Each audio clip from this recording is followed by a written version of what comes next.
Vírus de Marburg,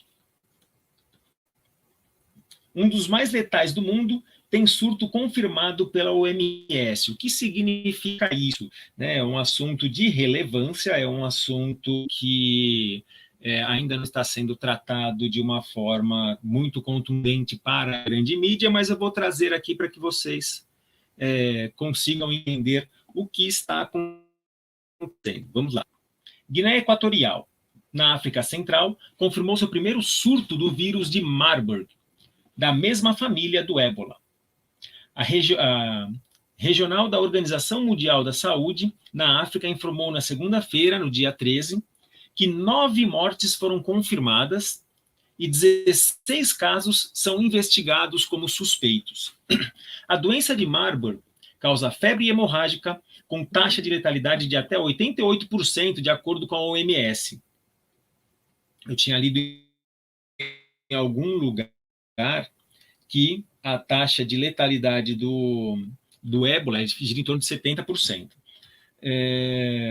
O que faz dele um dos vírus mais mortais do mundo. O quadro começa abruptamente com febre alta, dor de cabeça, mal-estar intenso. Muitos pacientes desenvolvem sintomas hemorrágicos graves dentro de 7 dias. A gente sabe que essas regiões aí do continente africano, até por uma questão histórica e social, elas são mais atingidas por essas epidemias, porque eu falo questões históricas e sociais, porque desde sempre, né, nós vamos pegar aí, desde sempre é modo de dizer, mas vamos pegar aí desde das grandes navegações, eles são regiões que elas foram utilizadas como forte exploração e sem nenhum tipo de investimento para a população local. E depois que os europeus se retiraram desta região, lá eles deixaram só destruição, miséria e rivalidades. Então, é muito difícil hoje a gente construir um processo de reconstrução destas regiões, e aí elas acabam sendo áreas. Não estou falando da África como um todo, estou falando de algumas regiões da África que acabam sendo áreas de intensos conflitos, falta de investimento público, falta de saneamento, e isso é uma porta aberta para vírus, né, e bactérias poderem, então, serem agentes aí de transmissão de doenças. O vírus é transmitido aos humanos por morcegos frugívoros e se espalha entre os humanos por meio de contato direto com os fluidos corporais das pessoas, superfícies e materiais infectados. Por ora, não há vacina ou tratamentos antivirais. Isso também é uma questão de saúde, é uma questão histórica. Historicamente, os vírus das regiões tropicais, as bactérias, os vírus das regiões tropicais, eles têm menos investimento em pesquisa para as vacinas, né? Porque não afetam as partes ricas do mundo, né? Então, normalmente, né, invariavelmente, os vírus que estão presentes nos continentes africanos, nas regiões, né, sul-americanas, sul da Ásia, é difícil de encontrar algum deles que existem pesquisas que busquem vacinas para os mesmos. Por ora não há vacina, contudo, segundo a OMS, cuidados de suporte, reidratação com fluidos orais intravenosos e tratamento de sintomas específicos melhoram a sobrevida do paciente. Seguimos. Alexandre Naime Barbosa, vice-presidente da Sociedade Brasileira de Infectologia, explica que a gravidade do quadro é explicada pelo órgão-alvo do vírus. Ele afeta principalmente as células do sistema circulatório endotelial e acaba prejudicando a permeabilidade dos vasos das células que revestem o sistema circulatório. Isso faz com que haja hemorragia. Então, é um sintoma muito parecido com também o do ébola.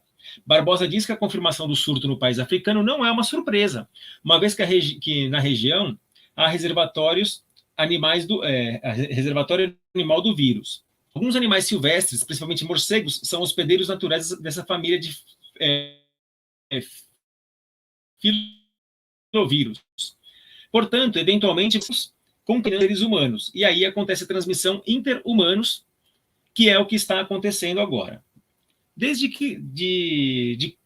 quando se conhece essa doença? Vamos lá. Desde 1967, quando a doença foi detectada pela primeira vez, com surtos simultâneos nas cidades alemãs de Marburg, Frankfurt e Belgrado, na Sérvia, já causou surtos em vários momentos. Embora tenham causado muitas mortes, em geral, não furaram fronteiras nacionais.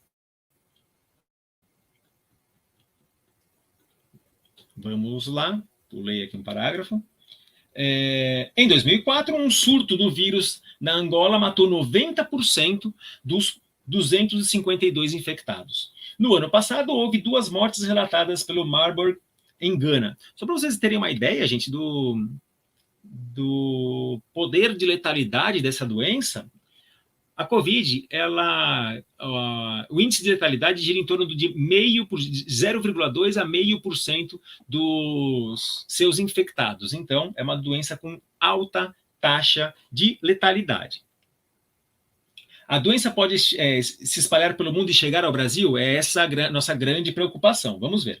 Em nota, Matshidiso Moeti, diretor regional da OMS na África, destacou que o vírus é altamente infeccioso. Graças à ação rápida e decisiva das autoridades da Guiné Equatorial, na confirmação da doença, a resposta de emergência pode atingir todo o vapor rapidamente para salvarmos vidas e determos o vírus o mais rápido possível. Com o mundo mergulhado há cerca de 3 anos, a confirmação do surto de um novo vírus tão grave pode assustar. No entanto, especialistas ouvidos pelo Estadão destacam que, com o conhecimento que se tem até hoje sobre o Marburg, a exportação de casos para outros países até pode ocorrer, mas uma disseminação tamanha que resulte na configuração de outra pandemia, por exemplo, é pouco provável. Eu também já li em outro local, mas o nosso texto também vai ajudar. Por que um vírus tão letal, ele se espalha com menos frequência? Vamos lá. A letalidade eleva isso. Se a gente pega um indivíduo, por exemplo, infectado na África, que rompesse essa barreira epidemiológica e que já foi instalada e viesse ao Brasil ou para outro país, a manifestação do sintoma é tão rápida que provavelmente esse indivíduo evoluiria para um quadro grave e de óbito antes de chegar ao território. Então, a gente trabalha aí com uma característica viral muito diferente do SARS-CoV, que é o vírus da Covid. Então, no caso aqui, uma alta letalidade, infelizmente, é um fator que ajuda a nossa, nos ajuda a nos proteger, porque quando a letalidade ela é muito alta, ele tende a se espalhar menos, porque o hospedeiro ele não consegue